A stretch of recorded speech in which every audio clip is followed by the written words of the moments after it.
히브리서 강의 벌써 43강째입니다. 히브리서 12장 22절 한번 살펴보겠습니다. 성경책을 히브리서 12장 22절부터 29절 말씀 성경책을 한번 펴시고 함께 읽도록 하겠습니다. 자, 시작. 그러나 너희가 이런 곳은 시온산과 살아계신 하나님의 도성인 하늘의 예루살렘과 천만 천사와 하늘에 기록된 장자들의 모임과 교회와 만민의 심판자이신 하나님과 및 온전하게 된 의인의 영들과 새 언약의 중보자이신 예수와 및 아벨의 피보다 더 나은 것을 말하는 뿌린 피니라. 너희는 삼가 말씀하신 일을 거역하지 말라. 땅에서 경고하신 일을 거역한 그들이 피하지 못하였거든 하물며 하늘로부터 경고하신 일을 배반하는 우리일까 보냐. 그때에는 그 소리가 땅을 진동하였거니와 이제는 약속하여 이르시되 내가 또 한 번 땅만 아니라 하늘도 진동하리라 하셨느니라. 이 또 한 번이라 하심은 진동하지 아니하는 것을 영존하게 하기 위하여 진동할 것들 곧 만드신 것들이 변동될 것을 나타냅니다. 그러므로 우리가 흔들리지 않는 나라를 받았은즉 은혜를 받자. 이로 말미암아 경건함과 두려움으로 하나님을 기쁘시게 섬길지니 우리 하나님은 소멸하는 불이심이라.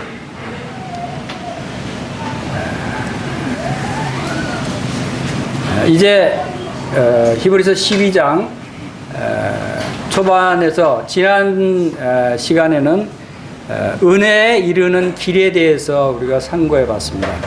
그리고 그 은혜가 어떤 은혜인가를 살펴봤습니다. 그 은혜의 실체에 대해서 살펴봤죠.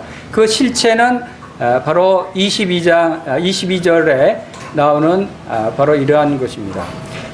이제 우리가 은혜에 이르는 길을 발견했고 이제 은혜에 도달했다라고 말씀하고 있습니다. 그러면 우리가 은혜에 도달한 그곳이 어떤 곳인가에 대한 우리가 상세한 부분들을 살펴보기를 원합니다. 특별히 22절에서 29절 오늘 본문 말씀은 지금 이제 22장의 끝 부분인데 22장이 끝나면 12장에서 13장으로 넘어가는 끝 부분입니다. 13장에 넘어가게 되면 13장에서는 구체적으로 성도들이 어떠한 삶을 구체적으로 살아야 되는 것에 대한 말씀이 나옵니다. 그래서 구체적인 삶의 그러한 말씀에 대한 그 말씀이 나오기 전에 이제 12장 마지막 부분에 가서는 우리가 어디에 도달했고 우리가 어떤 자이고 하는 우리의 정체성에 대해서 말씀을 분명히 확인할 것을 말씀하고 있습니다. 그래서 22절에서는 그러나 너희가 이런 곳은 하고 말씀하셨죠. 너희가 이런 곳. 다음에 28절에서는 그러므로 우리가 흔들리지 않는 나라를 받았은즉 여러분들이 이르는 곳 그리고 여러분들이 받은 그 나라를 분명히 알고 있어야 된다는 것입니다. 그럴 때 13장에 넘어가서 우리가 구체적으로 어떠한 삶을 살아야 할 것에 대한 것을 우리가 순종할 수가 있다는 것을 보여주고 있습니다. 그래서 오늘 이 말씀을 통해서 새 예루살렘 성, 이 말씀은 우리가 방금 읽은 본문 말씀 중에서 우리가 도달한 그곳이 바로 천국이라는 의미입니다. 천국인데 구체적으로 말하면 새 예루살렘 성이라고 표현하고 있습니다.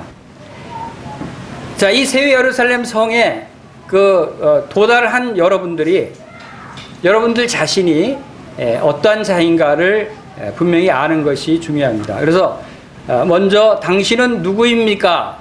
라고 하는 그러한 질문에 대해서 여러분들이 스스로 생각할 수 있어야 됩니다. 여러분이 어디서 왔으며 어디로 가야 할 것이며 또한 그곳은 언제 갈 것인가, 또 여러분들이 도달한 천국은 어떤 곳이고 그곳에 여러분들이 누구와 함께 영원히 있을 것인가, 여러분 천국에 여러분들이 다 가죠.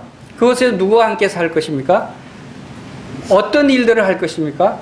그래서 천국에 대한 여러분들의 그러한 그 생각, 이러한 것들을 오늘 분명히 말씀을 통해서 함께 상고해 보기를 원합니다. 그리고 그곳에 계신 하나님이 어떤 분이시고 하나님의 우리를 향한 계획, 자, 이러한 것들이 오늘 말씀을 통해서 함께 그 살펴보기를 원합니다. 자, 우리 이 제목 한번 다 같이 읽어보겠습니다. 시작. 이 질문을 저한테 하신 거죠? 저한테 지금 당신은 누구십니까? 물어보셨죠? 여러분, 제가 누군지 아세요? 저에 대해서 아세요? 제가 누구예요? 우리 보통 사람들 만나면, 처음 보는 사람 만나면 그 사람에 대해서 잘 모르죠? 그럼 그 사람 서로 무엇을 교환하죠? 명함을 교환합니다. 명함에 뭐가 있냐면 그 사람의 요약된 그 사람의 신분, 그 사람이 누군가에 대해서 적혀 있습니다. 그 명함을 보면 우선은 대충 이 사람이 어떤 분인가는 알 수 있죠. 근데 여러분들이 저에게 당신은 누구십니까? 물었으니까 제가 제 자신을 잠깐 소개를 드릴까 합니다. 그러면 소개를 드릴 때 제가 뭐 여러 말로 할 것 없이 제 명함을 보여드릴게요. 제 명함이 이렇게 만들었습니다. 9가지를 제 소개를 드리고 싶습니다. 이것은 하나님께서 히브리서 12장 22절에서 24절까지 말씀을 통해서 저에게 제가 누구인가를 말씀해 주신 부분을 제가 명함으로 만든 것입니다. 첫 번째, 제 주소는 어딘 줄 아십니까? 주소는 예루살렘의 시온산 1번지에 거주하고 있습니다. 제가 거주하고 있는 곳이 시온산입니다.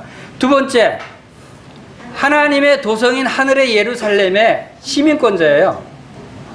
저는 제 시민권은 하늘의 예루살렘에 있어요. 세 번째, 천만 명의 천사, 수많은 천사들의 호의를 받고 있어요. 얼마나 대단합니까? 여러분, 저 다시 보시기 바랍니다. 네 번째로, 하늘에 기록된 장자들의 총회가 있습니다.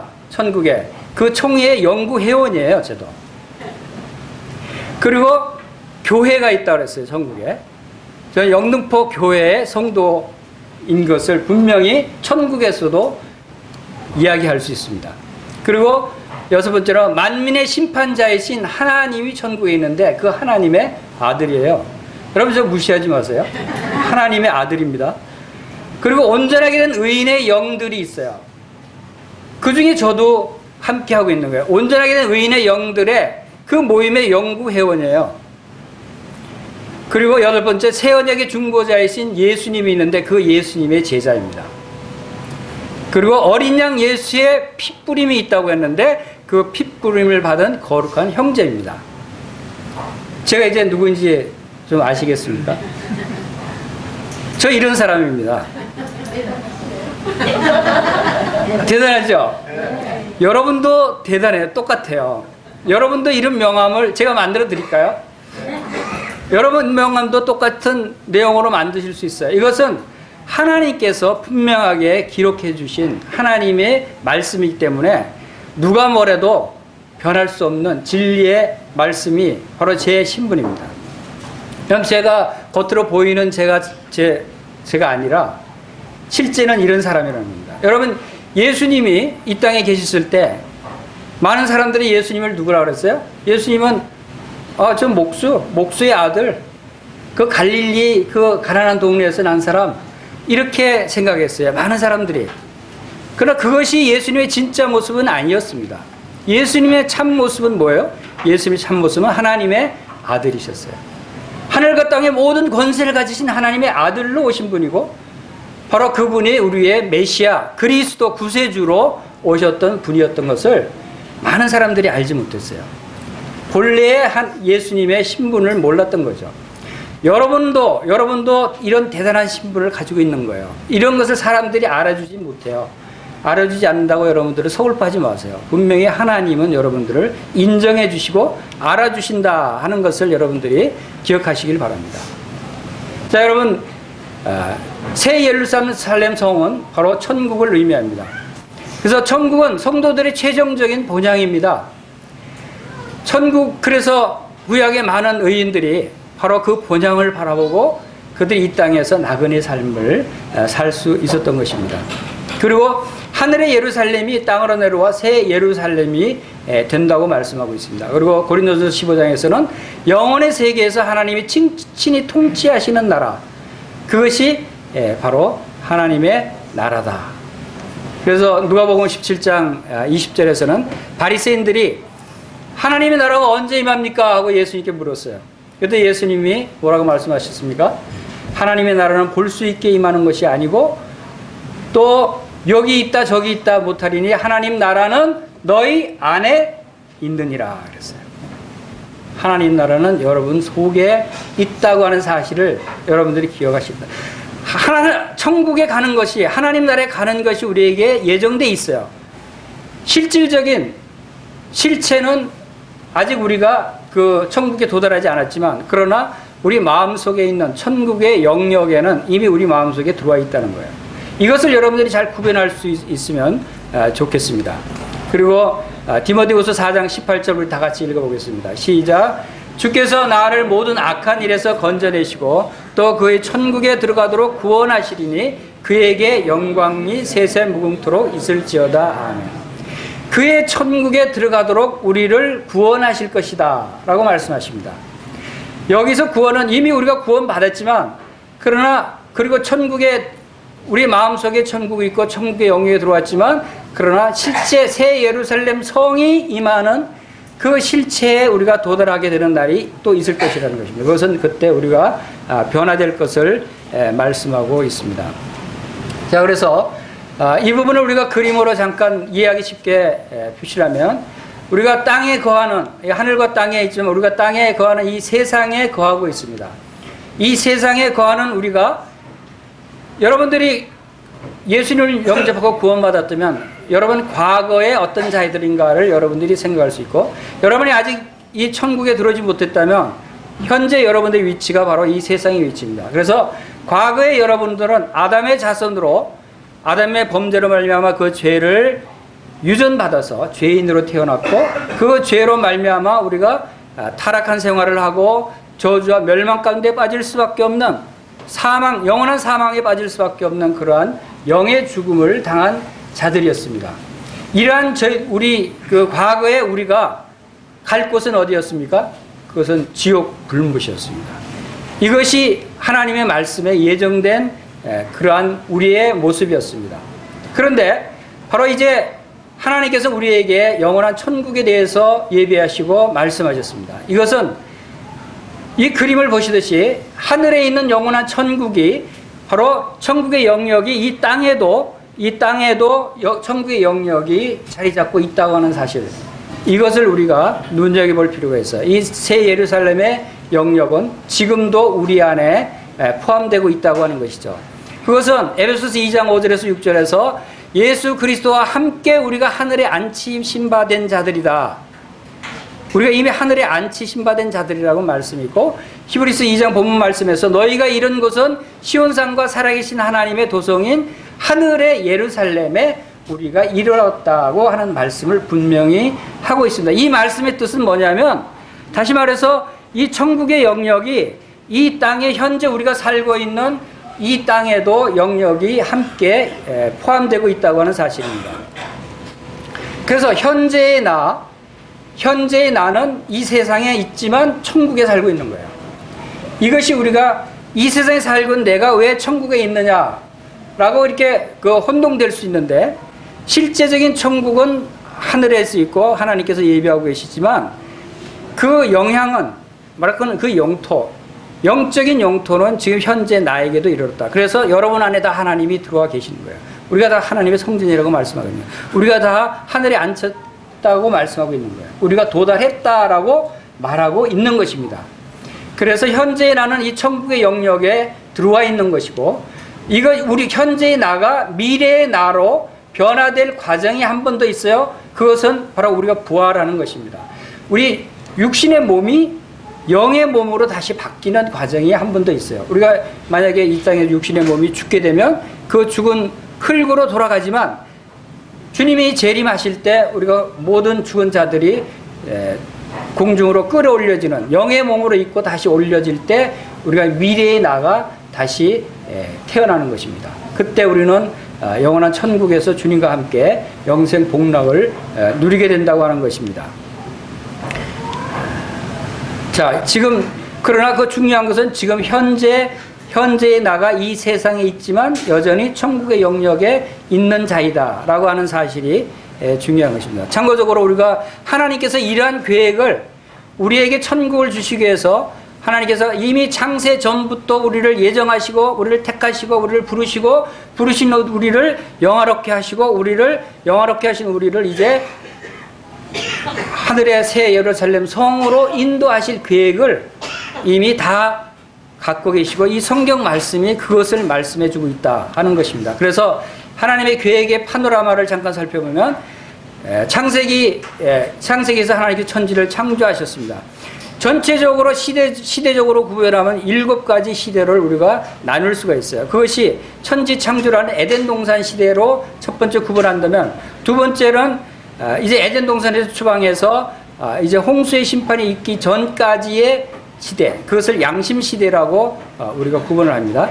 그리고 그 이후에 홍수의 심판 이후에 이제 바벨탑을 쌓고 사람들이 하나님 앞에 교만해지는 상태, 그것은 인간이 치리하는 인간 치리 시대로 분류를 할 수가 있습니다. 그러고 나서 이제 하나님께서 하나님의 사람을 택합니다. 그것이 아브라함을 부르는 장면이 창세기 12장에서 나오죠.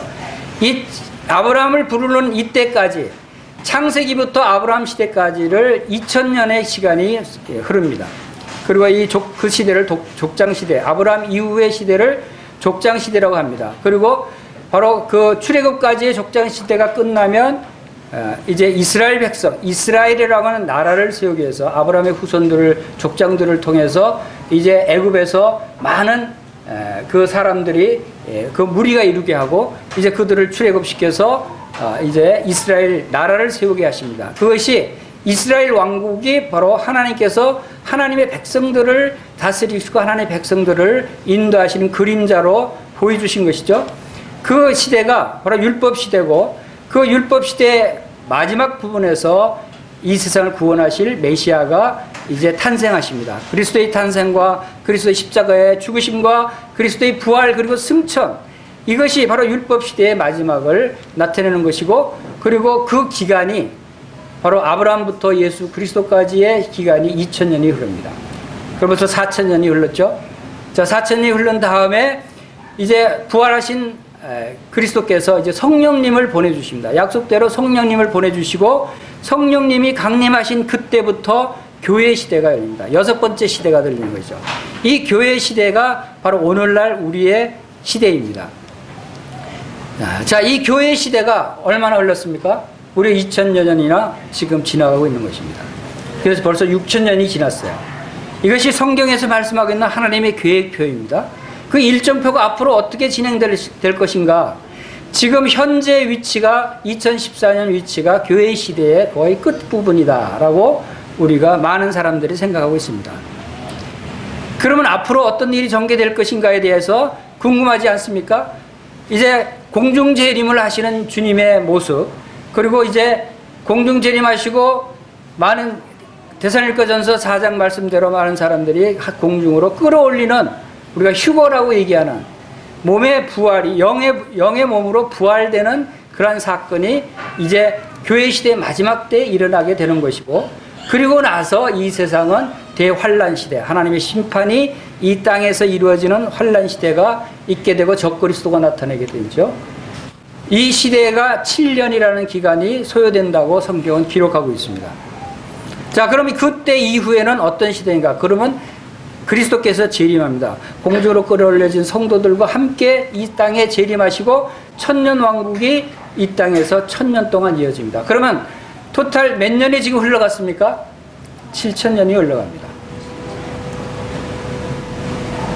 2000년이 지나고 앞으로 남은 1000년이 남아있는데, 이 2000년 교회 시대가 그리 오래 남지 않았다고 하는 것을 우리가 전체를 7000년으로 본다면 바로 우리가 이 부분에서 잘 생각해 볼 수 있습니다. 여기 표현이 2000년으로 표시되어 있는 부분이 잘못됐죠. 1000년, 2000년, 6000년 맞죠? 그래서 6000년 그리고 천년왕국 1000년에서 7000년이 됩니다. 자, 이제 천년왕국까지 끝나게 되면 하나님께서 그 요한계시록 20장 말씀대로 흰 보좌, 백보좌의 심판이 있게 되고 그 백보좌의 심판에 따라서 믿는 자와 믿지 않는 자, 그리스도 안에서 예수 그리스도의 피뿌림을 받은 자와 피뿌림을 받지 않은 자를 구분해서 바로 믿지 않는 자는 영원한 지옥 불못으로 던져지는 일이 일어나게 되고, 믿는 자들은 이제 새 예루살렘 성 하늘로 들림을 받게 되는 이러한 일들이 앞으로 계획되고 있다고 하는 것을 여러분들이 기억하시길 바랍니다. 이 새 예루살렘 성이 바로 오늘 살펴볼 우리가 가게 될 그곳을 말씀하고 있는 것입니다. 자, 이 새 예루살렘 성은 어떤 모습일까? 그리고 그곳에서는 우리가 누구와 함께 살게 될 것인가? 이러한 부분에 대해서 좀 살펴보겠습니다. 오늘 아침에 제 아내가 제가 말씀을 묵상하고 있는데 왔어요. 그래서 뭐라고 얘기냐면, 당신은 좋겠어. 천국에 푹 빠져 있으니까. 제가 지난 한 주 동안 천국에 푹 빠져 있었어요. 천국을 좀 살펴보고 왔습니다. 그러니까 제가 좋대요. 천국에 갔다 왔으니까. 천국에 갔다 오니까 어떤 곳인가를 알 수 있을 것 같아요. 아, 정말 놀라워요. 그 놀라운 것을 조금이나마 오늘 여러분에게 보여드릴까 합니다. 여러분들 천국에 한번 빠져보시길 바랍니다. 자, 히브리서 12장 22절에서 본 말씀 중에서 지금 왜 새 예루살렘 성의 제목을 붙였냐면, 이 천국의 모습이 22절부터 24절 이 말씀이 사실 천국에 대한 요한계시록에 아주 자세하게 나와 있습니다. 그리고 구약에도 일부 나와 있습니다. 천국에 대한 모든 말씀들을 딱 요약해 놓은 말씀이다라고 생각이 들었어요. 히브리서가 다른 여러 가지 말씀도 마찬가지지만 많은 성경 전체 중에서 요약된 부분들을 많이 말씀하고 있어요. 천국이 어떤 곳인가를 딱 한마디로 요약한다면 히브리서 12장 22절에서 24절 말씀이다 라고 이야기할 수 있어요. 그러면 이 속에 천국에 어떤 곳이고 천국에 누구와 함께 살게 될 것인가를 알 수 있는 것입니다. 그래서 시온산과 하나님의 도성인 하늘의 예루살렘과 천만천사 이렇게 이어지죠. 그런데 장소에 대한 부분에 대한 설명은 시온산과 예루살렘 두 가지입니다. 그리고 나머지 부분은 그곳에서 누구와 어떻게 살 것인가를 말씀하고 있는 부분이에요. 그래서 새 예루살렘 성이라고 제목을 오늘 붙인 것입니다. 그래서 함께 있을 분들이 누군가를 여러분들이 볼 수 있겠죠? 6분들과 우리가 함께 있게 됩니다. 나중에 함께 또 살펴보겠습니다. 먼저 시온산이라고 설명되어 있는 부분, 시온산은 그 지난 시간에도 말씀드렸지만 하나님께서 영원히 함께 있을 곳으로 말씀하시고, 또 시온산은 이스라엘에 있는 그 산을 상징하는데, 이것은 출애굽 때 신의 산과 비교해서 은혜의 산이고 하나님이 영원히 우리와 함께 거주할 산을 상징하는 곳입니다. 그래서 새 예루살렘이 그곳에 임할 것을 상징하고 있기도 합니다. 그리고 시온산은 흔들리지 아니하고 영원히 있을 것이다 하고 시편 125편에 있으며, 또 너희는 시온에 계신 여호와를 찬송하며 그 행사를 백성 중에 선포할지어다 라고 시편 9편 11절에 말씀하고 있습니다. 자, 이제 하늘의 새 예루살렘 성, 이 예루살렘 성에 대한 말씀을, 상세한 말씀은 계시록 21장에 나와 있습니다. 21장, 22장에서. 자, 우선 이 계시록 21장 9절에서 7절 말씀을 함께 우리 읽어보겠습니다. 시작. 7 대접을 가지고 마지막 7 재앙을 담은 7 천사 중 하나가 나와서 내게 말하여 이르되, 이리 오라, 내가 신부곧 어린 양의 아내를 내게 보이리라 하고 성령으로 나를 데리고 크고 높은 산으로 올라가 하나님께로부터 하늘에서 내려오는 거룩한 성 예루살렘을 보이니, 하나님의 영광이 있어 그 성의 빛이 지극히 귀한 보석 같고 벽옥과 수정같이 막더라. 크고 높은 성곽이 있고 12문이 있는데 문에 12천사가 있고 그 문들 위에 이름이 썼으니 이스라엘 자손 12지파의 이름들이라. 동쪽에 세 문, 북쪽에 세 문, 남쪽에 세 문, 서쪽에 세 문이니 그 성의 성곽에는 12기초석이 있고 그 위에는 어린 양의 12사도의 12이름이 있더라. 내게 말하는 자가 그 성과 그 문과 성곽을 측량하려고 금 갈대 자를 가졌더라. 그 성은 네모가 반듯하여 길이와 너비가 같은지라. 그 갈대자로 그 성을 측량하니 12,000스타디온이요 길이와 너비와 높이가 같더라. 성곽을 측량하며 144규빗이니 사람의 측량 곧 천사의 측량이라. 그리고 21장 18절부터의 말씀도 한 번 더 읽어보겠습니다. 시작. 그 성곽은 벽옥으로 쌓였고 성은 정금인데 맑은 유리 같더라. 그 성의 성곽의 기초석은 각색 보석으로 꾸몄는데 첫째 기초석은 벽옥이요 둘째는 남보석이요 셋째는 옥수요 넷째는 녹보석이요 다섯째는 홍만호요 여섯째는 홍보석이요 일곱째는 황옥이요 여덟째는 녹옥이요 아홉째는 담황옥이요 열째는 비치옥이요 열한째는 청옥이요 열두째는 자수정이라. 그 12문은 12진주니 각 문 개의 진주로 되어 있고 성의 길은 맑은 유리 같은 정금이더라.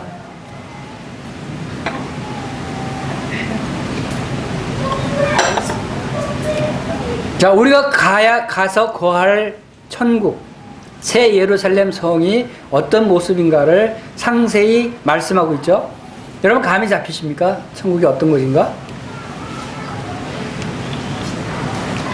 자, 하늘의 새 예루살렘 성 모양은 어떤 모양이라고 했냐면 네모가 반듯하고 그 측량했는데 12,000스타디온이요 길이와 넓이와 높이가 같더라. 그러니까 정방형 길이와 넓이와 높이가 같은데 그 길이가 12,000스타디온이 되는 규모랍니다. 자, 그럼 이 규모가 어떤 규모인가 우리가 한번 살펴보겠습니다.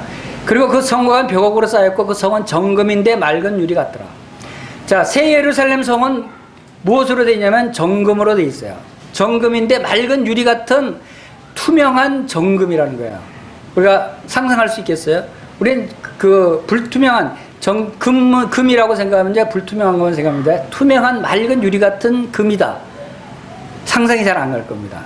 저도 상상이 잘 안 가요. 그렇지만 매우 아름답고 귀하고 아주 멋진 곳이 바로 예루살렘 성이다라고 생각합니다. 근데 그 크기가 12,000 스타디온이라고 했죠. 12,000 스타디온은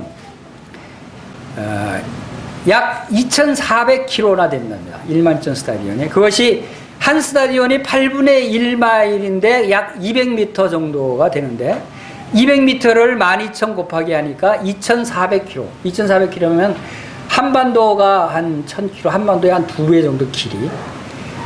전체적으로 정방향으로 따지면 한반도의 15배가 넘는 면적이랍니다. 그러니까 어마어마하게 큰 면적이죠. 그러나 이것도 사실상 실제 우리가 추정하고 상상할 수 있는 면적이라기보다도 그만큼 엄청난 큰 아름다운 면적이라고 생각이 되어집니다. 그리고 이 숫자 12,000이라는 숫자도 10이라는 숫자는 3 곱하기 4죠. 3은 삼위일체 완전한 하나님의 숫자고 또 넷은 우주 완전한 우주의 숫자입니다. 그것을 또 열을 세제곱 1000을 곱한 것은 무슨 의미냐면 완전한 것에 완전한 것을 곱하고 또 더욱 완전하게 한 성이다 라고 하는 것을 의미합니다. 이것은 새 예루살렘 성은 완벽한 성이다 하는 것을 우리에게 나타내는 것이죠. 자, 그리고 그 기초석이 뭘로 되어 있냐면 어린 양의 12사도의 이름이 새겨져 있는 기초석이다. 그리고 그 기초석이 아까 살펴본 대로 12개의 보석으로 되어 있다고 그랬죠. 기초석이 12개의 보석인데 그 보석에는 12사도의 이름이 새겨져 있다는 것입니다. 여러분 그 보석 12개의 보석을 우리가 그 사진을 한번 보겠습니다. 보석마다 아름다움이 있을 뿐만 아니라 담겨져 있는 의미가 또 있죠. 그래서 첫 번째 기초석은 벽옥인데 그 의미는 믿음이에요. 그리고 또 하나님의 영광을 나타내기도 하고 벽옥 아름답죠. 다음에 두 번째 기초석은 남보석입니다. 남보석은 절개를 나타냅니다. 흔들리지 않는 고든 것을 의미하는 것입니다. 그 다음에 셋째는 옥수. 옥수는 결백을 의미하는 것이에요. 희생적인 것을 의미하고, 또 넷째는 녹보석. 정의롭고 깨끗함을 의미합니다. 다섯째는 홍만호. 홍만호 보석은 충성을 의미합니다. 여러분 이런 보석들을 가져보셨어요? 그 다음에 여섯째는 홍보석. 열정적인 사랑을 의미하는 홍보석. 여자들은 이 보석을 참 좋아하죠. 근데 자, 일곱 번째는 황옥. 이건 자비를 나타내는 보석입니다. 아름답죠. 이 중에 하나라도 있으면 좋겠죠. 그런데 12개나 주님이 주십니다. 여덟 번째는 노곡. 그것은 인내를 나타내는 것이고, 또 아홉 번째는 담황옥. 양선을 나타내는 것이고, 열 번째는 비치옥. 이건 절제를 나타냅니다. 그리고 11번째는 청옥. 청결함과 거룩함을 나타냅니다. 그리고 12번째는 자정, 자수정이라고 하죠. 아름답고 온유함을 나타내는 겁니다. 이 12개의 보석을 새 예루살렘 성의 기초석으로 하나님께서 삼으셨어요. 그리고 그 기초석에는 12사도의 이름이 새겨져 있다고 하는 것입니다. 얼마나 아름답겠어요. 한번 볼까요? 자, 예루살렘 성곽에 12기초석과 12진주문이 있다고 그랬어요. 그리고 진주문이 있는데 이 사방에 각 면마다 남쪽의 문 3개, 서쪽의 문 3개, 북쪽, 동쪽 각각 이 문이 3개씩 있다고 그랬어요. 그리고 그 문은 무엇으로 되어 있냐면 진주로 되어 있다고 그랬어요. 진주 하나가. 그래서 그 벽옥, 남보석, 옥수 각각의 진주 하나로 문을 만들고, 이게 이제 한쪽 면이고, 두 번째 면 이게 동쪽 면이고, 세 번째 북쪽, 서쪽. 아름답죠. 이 아름다운 보석으로 기초석이 되어 있고, 진주 하나가 문이 하나랍니다. 얼마나 큰 진주겠어요? 얼마나 값진 진주겠어요?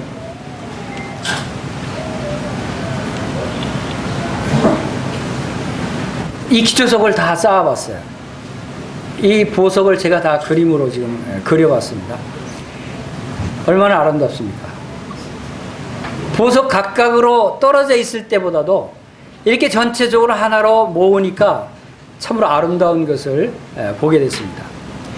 그리고 계시록 19장 7절에서 8절에 보면 우리가 즐거워하고 크게 기뻐하며 그에게 영광을 돌리세요. 어린 양의 혼인 기약이 이르렀고 그의 아내가 자신을 준비하였으므로 그에게 빛나고 깨끗한 세마포 옷을 입도록 허락하셨으니 이 세마포 옷은 성도들의 옳은 행실이로다 하더라. 자, 이 거룩한 성 새 예루살렘은 계시록 21장에 보면은 바로 어린 양의 신부라고 말씀하고 있어요. 그리고 어린 양의 아내로서 이제 어린 양과 혼인을 하기 위해서 준비한 아름다운 세마포 옷을 입었는데, 성이 그 옷이 바로 이 기초석이 되는 것입니다. 이 아름다운 보석으로 바로 그 단장을 한 그러한 모습을 우리가 여기서 살펴볼 수 있습니다.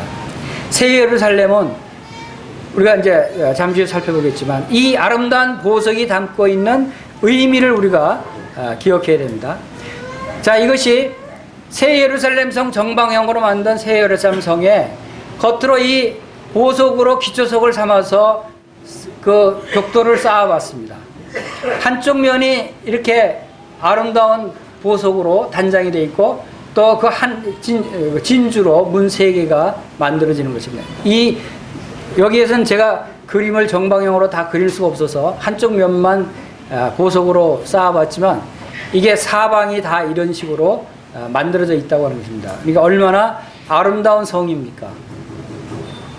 에베소서 20장 20절 다 같이 읽어보겠습니다. 시작. 너희는 사도들과 선지자들의 터 위에 세우심을 입은 자라. 그리스도 예수께서 친히 모퉁이 돌이 되셨느니라.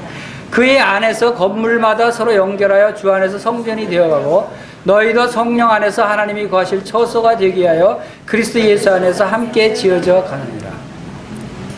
자, 우리가 지금 새 예루살렘 성이 무엇으로 만들어졌냐면 아름다운 보석으로 만들어졌는데, 그 아름다운 보석이 각각 담고 있는 의미들이 있다고 했습니다. 자, 그것은 그 아름다운 보석, 진짜 새 예루살렘 성은 실제 우리가 생각하는 그 보석일까? 그것은 아마도 하나님께서 그 우리에게 상상하고 우리가 얼마나 아름답고 좋은 것인가를 우리의 지식으로 알게 하기 위해서 이 비유를 하셨다고 생각이 됩니다.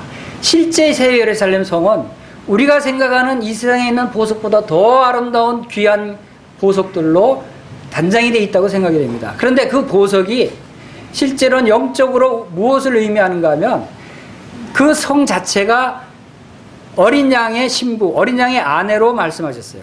그리고 그 단장하는 것이 어린 양의 아내가 세마포 옷을 단장함 같이 했더라라고 말씀하셨듯이 바로 이 새 예루살렘 성 천국은 무엇으로 단장하게 되는가? 그것은 바로 성도들의 아름다운 행실로 단장하게 된다는 거예요. 오늘날 여러분들의 아름다운 행실, 그것이 성경에서는 성도들의 옳은 행실이다라고 표현했어요. 성도들의 옳은 행실로 세마포 옷을 단장했다고 말했듯이 새 예루살렘 성은 성도들의 아름다운 행실로 천국이 단장된다는 거예요. 이것은 우리의 이 땅에서의 삶의 행실이 얼마나 아름다운 것인가를 우리가 나타내 보여주는 것이다 라고 하는 것을 보게 됩니다.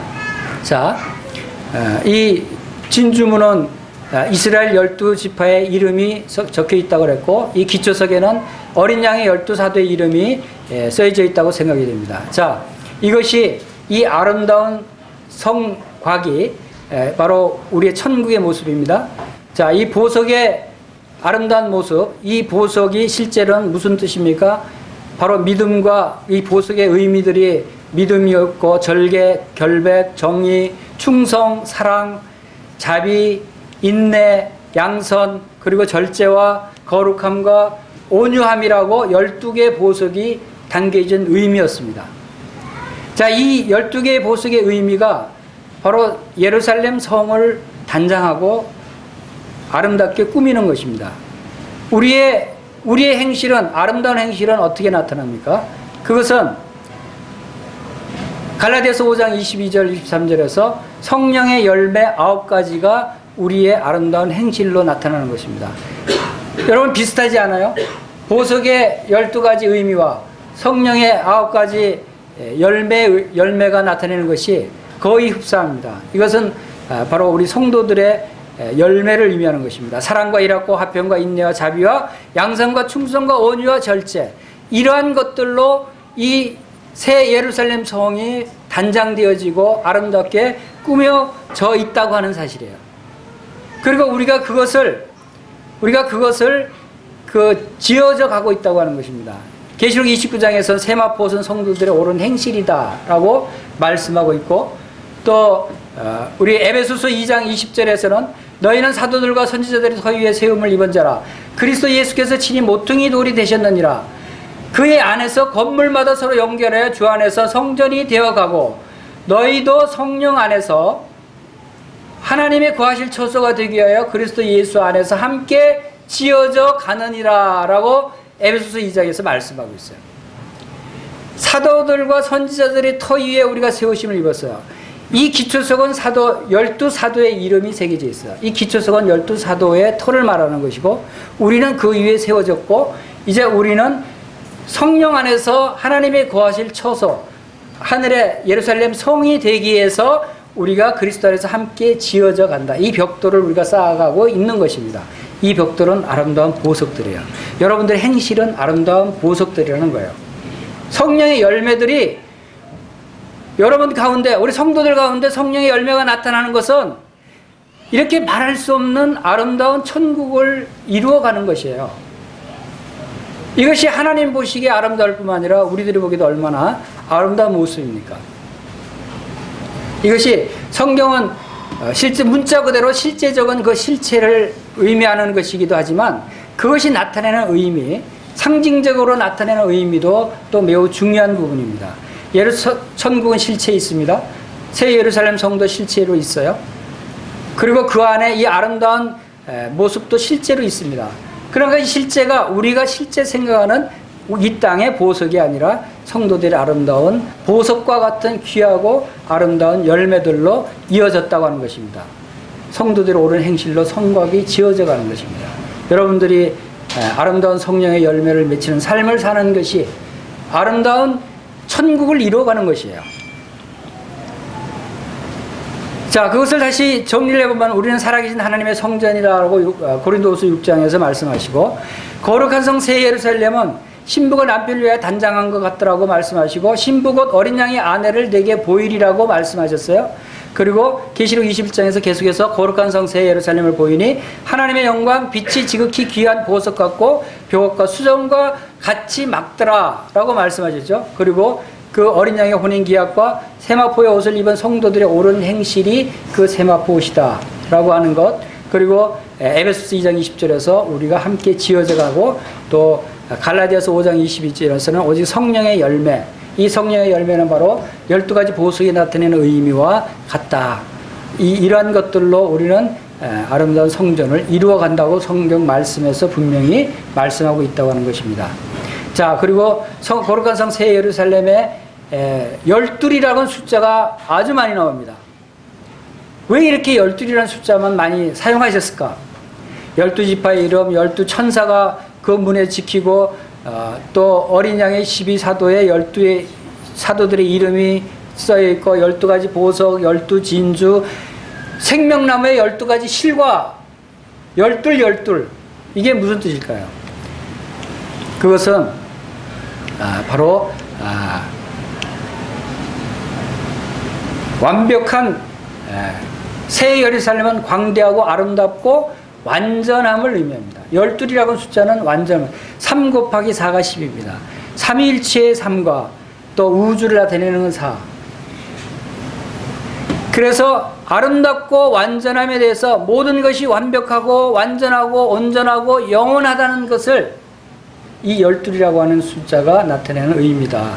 그리고 완전한 통치 능력, 이런 부분도 12지파의 부분에서 나타내고 있듯이 그런 완전한 그 통치 능력까지 여기서 나타내고 있다는 것입니다. 자, 이 아름다운 예루살렘 성, 여러분들 다 들어가실 수 있습니까? 여러분 다 들어갈 사람들입니까? 이 아름다운 예루살렘 성에 들어갈 자격이 있다고 말씀하십니다. 그것은 계시록 21장 27절에서 무엇이든지 속된 것이나 가정한 일 또는 거짓말하는 자는 결코 그리로 들어가지 못하되 오직 어린 양의 생명책에 기록된 자만이 들어가리라 라고 말씀하고 있어요. 여러분들 어린 양의 생명책에 기록되어 있습니까? 여러분의 이름이 어린 양의 생명책에 기록되어 있지 않으면 이 아름다운 새 예루살렘 성에 들어갈 수가 없다고 하는 것입니다. 여러분, 이 세상에 아무리 착하게 산다고 해서, 여러분이 아무리 교회 열심히 나오고 봉사를 열심히 한다고 해서 천국에 들어가는 사람이 아니라는 것입니다. 조건은 단 한 가지입니다. 어린 양의 생명책. 어린 양은 누굽니까? 예수 그리스도. 우리의 어린 양 대신 예수 그리스도. 어린 양의 의미가 뭡니까? 그것은 우리를 위해서 어린 양 같은 희생 제물이 되어주신 예수 그리스도의 십자가의 보혈의 피가 뿌려진 그 피의 보혈을 통해서 모든 죄 사함을 받은 그러한 사람만이 어린 양의 생명책에 기록이 되어 있다고 하는 사실입니다. 여러분들이 이 어린 양의 생명책에 기록이 되어 있다면 여러분들이 이제 이 아름다운 예루살렘 성에 들어가는 사람입니다. 이미 들어와 있다고 말씀하고 있습니다. 이미 이 성을 우리가 지어져 가고 있다고 하는 말씀을 분명히 하신 것입니다. 우리가 볼 때는 앞으로 들어가게 될 것이지만 하나님이 볼 때는 이미 들어와 있는 우리들이라고 하는 사실을 우리가 기억해야 돼요.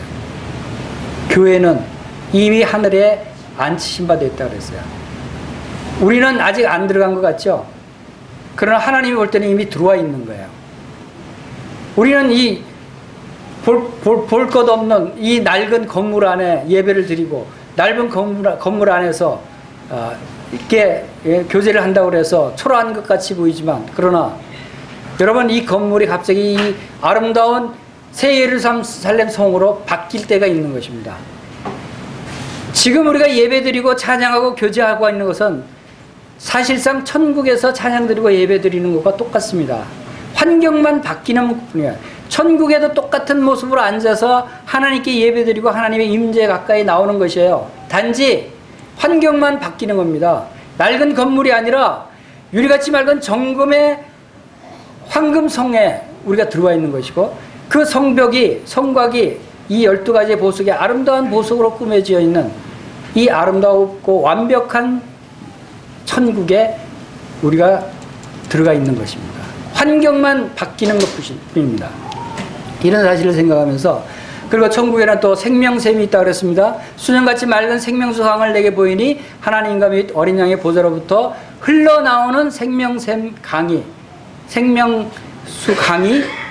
흐른다라고 하는 것이 또 계시록 22장에 말씀하고 있고, 그리고 새 예루살렘 성에는 성전이 없대요. 히브리서에서 우리가 계속 배운 말씀은 하늘에 참 성전, 참 장막이 있다고 배웠습니다. 이 땅에 있은 성전은 하늘의 참 성전의 그림자라고 말씀하셨습니다. 그런데 실제 그 참 성전, 참 장막은 성전이 아니라 하나님 자신이라는 거예요. 성전이 보이지 않고 오직 하나님이 그 성전이 되신다. 어린 양과 하나님이 성전이 되신다라고 하는 사실을 말씀 통해서 분명히 보입니다. 그리고 그 성전에는 빛이 왕이 다스리고 그 왕의 하나님의 빛이 비추는 것입니다. 다시 저주가 없으며 하나님과 그 어린 양의 보좌가 그 가운데 있으리니 그의 종들이 그를 섬기며, 새 예루살렘 성 천국은 하나님이 친히 통치하십니다. 하나님이 다스리십니다. 그리고 하나님의 빛이 온 그 성 안에 가득 차 있습니다. 이 예루살렘 성은 빛이 비추시는 낮에는 항상 문을 열어놓는데요. 그리고 밤에는 문을 닫습니다. 그런데 그 빛은 우리의 태양이나 달과 같은 그 빛은 비출 필요가 없고 오직 하나님께로부터 오는 영광의 빛이 밝게 비추고 그 안에 충만히 가득 차 있는데 그 빛이 영원토록 멈추지 않고 지속됩니다. 그러면 밤이 있습니까? 없습니까? 밤이 없고 항상 낮이에요.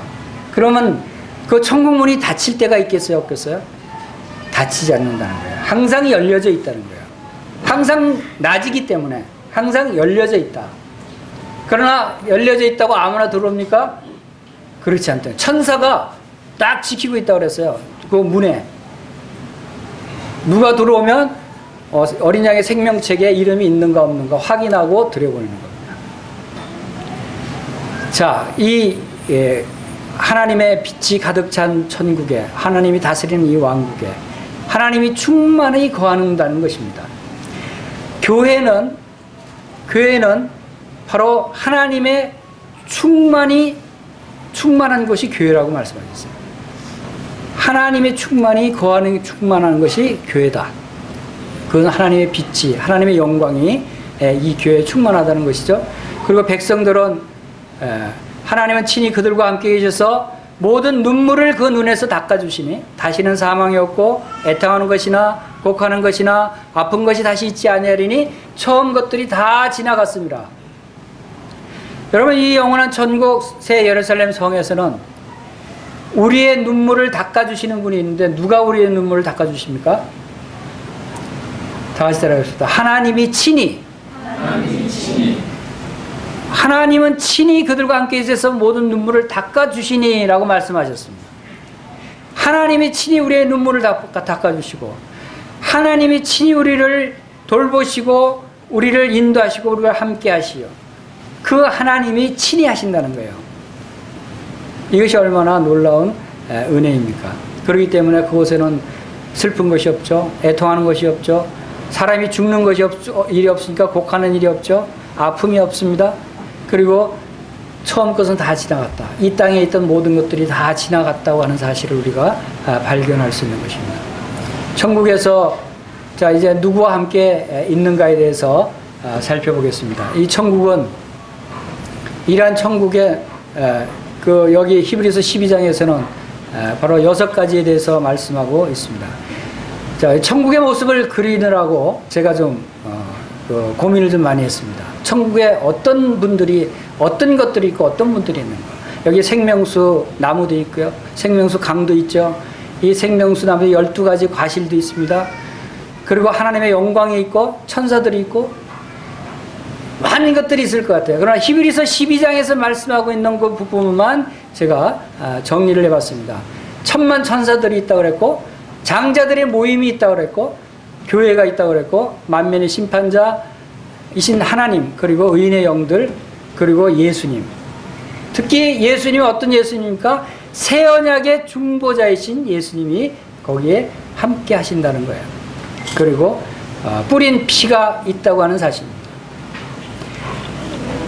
자, 먼저 천만 천사들. 천사들에서 여러분 잘 아시죠? 천사들은 천국에서 찬양을 합니다. 거룩하다 거룩하다 거룩하다 만군의 여호와여, 그의 영광이 온 땅에 충만하도다 하고 하나님을 찬양합니다. 하나님께 영광을 돌립니다.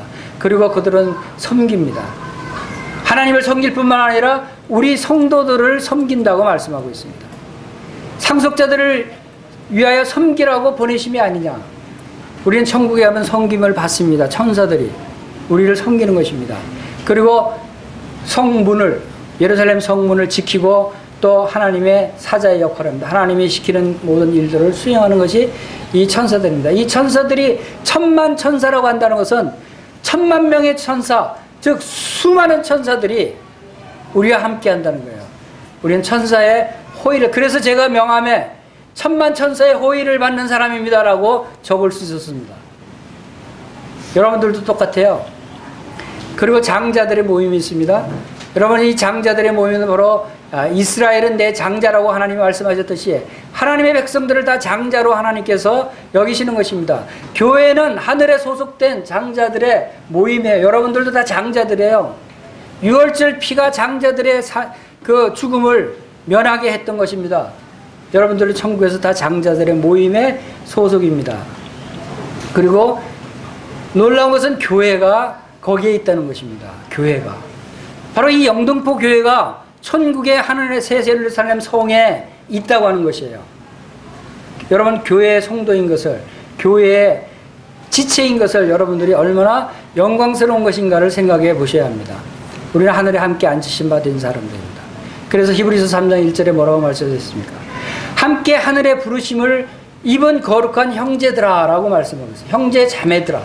우리는 함께 하늘의 부르심을 입은 거룩한 형제 자매들이고 하늘에 함께 가서 영원토록 하나님을 찬양하며 예배드릴 수 있는, 천국에서도 함께 교제하는 그러한 우리 형제 자매들이라는 거예요. 여러분, 형제 자매님들을 귀하게 여기시기 바랍니다. 그리고 의인의 영들이 있습니다. 이 의인의 영들은 구약의 의인들뿐만 아니라 오늘 예수 그리스도를 믿은 신약의 의인들, 그러므로 우리가 믿음으로 의롭다 하심을 받았으니 우리 주 예수 그리스도로 말미암아 하나님과 화평을 누리자. 또한 이로 말미암아 우리가 믿음으로 서 있는 은혜에 들어감을 얻었으며 우리는 은혜에 들어오는 자들입니다.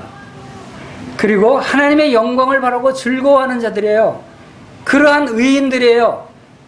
이러한 의인들이 천국에 우리가 함께 거하고 함께 사는 것입니다.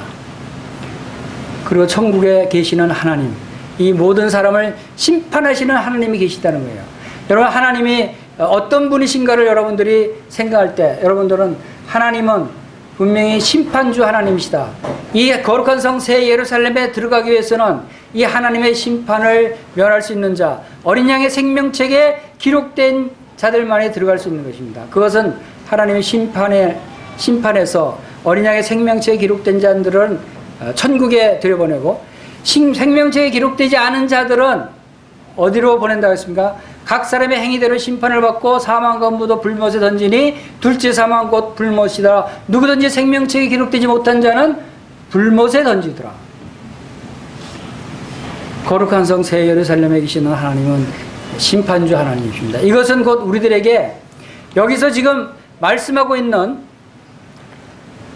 하나님과 예수님과 뿌린 피, 이것은 천국에 함께하는 분들인데 이것은 곧 우리에게 복음을 말씀하고 있습니다. 바로 천국은 복음을 통해서 들어갈 수 있는 것임을 말씀하고 있는 것입니다. 그것은 바로 하나님이 심판주 하나님뿐만 아니라 예수 그리스도는 그 심판주 하나님으로부터 은혜를 입고 심판을 받지 않게 하시기 위해서 새 언약의 중보자가 되신 예수님이 함께 있다는 것입니다. 그 예수님이 그곳에 계시지 않으면 우리는 천국에 들어갈 수 없는 것입니다.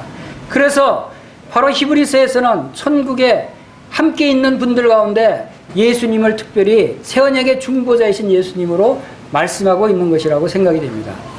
바로 히브리서 8장에서도 9장 15절에서는 이로 말미암아 그런 새 언약의 중보자이신 이는 첫 언약 때의 범한 죄를 속량하려고 주구사 부르심을 입은 자로 하여금 영원한 기업의 약속을 얻게 하려 하심이라.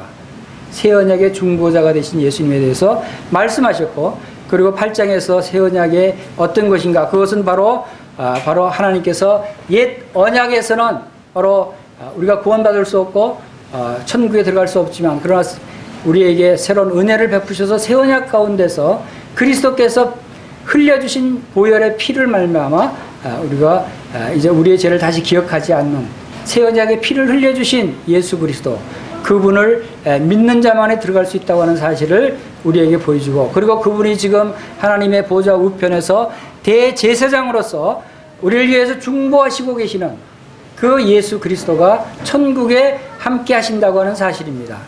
그래서 D.L. 무디는 이렇게 얘기합니다. 천국은 오직 예수님 뿐이시다. 그리고 천국의 빛은 예수님의 얼굴이고 천국의 기쁨은 예수님의 임재고 그 음악은 예수님의 이름이고 천국의 화제는 예수님의 역사고 천국의 일은 예수님에 대한 봉사고 천국의 충만은 예수님 자신이다. 천국의 시간은 예수님의 영혼이다 라고 D.L. 무디는 이렇게 기록을 했습니다. 예수님이 온 은혜가 그 안에 충만한 것입니다. 그리고 이제 마지막으로 아벨의 피보다 더 나은 것을 말하는 뿌린 피가 그곳에 있다는 것이에요. 그런데 그 뿌린 피가 아벨의 피보다 더 나은 것을 말한다고 설명되어 있습니다. 그게 무슨 뜻입니까? 아벨의 피는 무슨 피고 예수님의 피는 무슨 피입니까? 창세기 4장 10절에서는 내 아우의 핏소리가 땅에서부터 내게 호소하느니라 그랬어요. 아벨이 가인으로부터 죽임을 당하고 피를 흘리고 죽었습니다. 근데 그 피 호소한대요. 그것은 아벨은 피를 흘리고 죽었지만 그 피가 무엇을 얘기하는가 하면 바로 억울함과 복수를 해달라고 호소하는 피였어요. 내가 억울합니다. 하나님이 연락하시는 제사를 드리지 않았습니까? 근데 왜 제가 이렇게 죽어야 합니까? 하고 억울함을 호소하는 피였어요. 그러나 예수님은 아벨도 형제에게 죽임을 당했지만 예수님도 형제들에게 죽임을 당했어요. 예수님은 억울하지 않아요? 예수님이 더 억울하신 분이죠. 예수님은 아무 죄도 없으신데 억울하게 죽으셨어요. 그런데 예수님의 피는 아벨과 달리 그 억울함을 호소하는 피가 아니었다고 하는 것이에요. 무엇을 호소합니까? 예수 그리스도의 피는 하나님께 죄인들의 용서와 평화를 구하는 호소였어요. 그것이 아벨의 피와 다른 점입니다.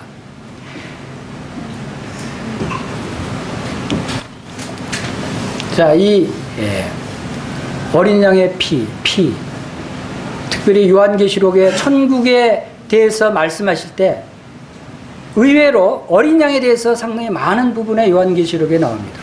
천국을 얘기할 때, 예수 그리스도를 얘기할 때 어린 양이라고 표현한 부분이 많이 나옵니다. 그것이 일찍 주임을 당했던 어린 양, 경배를 받으시는 어린 양, 심판을 행하시는 어린 양, 어린 양의 생명체, 전능하신 이와 어린 양이 그 성전이 되심, 또 어린 양이 그 등이 되시고 하나님과 및 어린 양의 보좌, 이렇게 어린 양을 강조해서 천국에 대해서 말씀하실 때 말씀하셨어요. 그것은 왜 그렇습니까? 바로 어린 양의 피를 생각하라는 겁니다. 우리가 천국에 들어오게 된 것은 바로 이 어린 양의 피로 말미암아 그리스도께서 우리의 어린 양 희생 제물이 되셨으므로 우리가 그 피를 힘입어 죄 사함을 받고 천국에 들어갈 수 있었다. 하나님의 심판을 면할 수 있었다 라고 하는 것을 계속해서 요한계시록에서 강조하고 기억하고 있는 것입니다.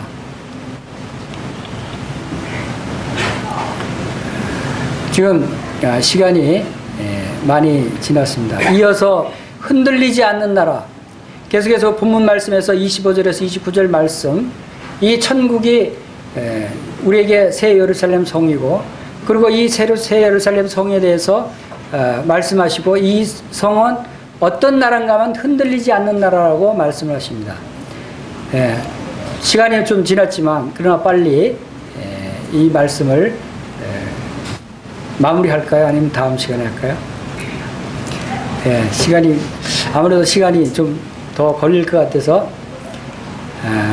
다음 시간에 이어서 말씀을 드리도록 하겠습니다. 그래서 오늘 24절까지 말씀에서 새 예루살렘 성이 어떤 성인가에 대해서 말씀을 함께 나눈 걸로 오늘은 마치도록 하겠습니다. 바로 이러한 놀랍고 아름답고 완벽한 새 예루살렘 성이 우리에게 예비되어 있고 또 이미 우리가 그 천국의 영역에 들어와 있는 자고 이미 이러한 진동치 못할 나라를 받았은 즉이라고 말씀하셨기 때문에 이미 우리는 이 예루살렘 성을 받은 자들이다 라고 하는 사실을 여러분들이 믿으시고 이제 여러분들이 하나님을 기쁘시게 섬기는 그러한 삶을 살 수 있도록 여러분들이 믿음을 가지시기를 간절히 바랍니다. 다 같이 기도하겠습니다.